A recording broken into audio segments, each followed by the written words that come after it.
பொங்கல் பண்டிகையை கொண்டாடுவதற்காக வெளி மாவட்டங்களில் வேலை பார்ப்பவர்கள் சொந்த ஊர் திரும்பினர்.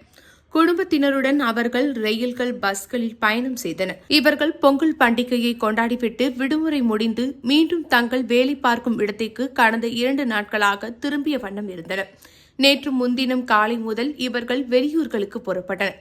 சென்னை, கோவை, திருப்பூர், மதுரை, ஈரோடு, சேலம் உள்ளிட்ட பல்வேறு மாவட்டங்களுக்கு செல்வதற்கு வசதியாக தமிழ்நாடு அரசு போக்குவரத்து கழகம் சார்பில் சிறப்பு பஸ்கள் இயக்கப்பட்டன.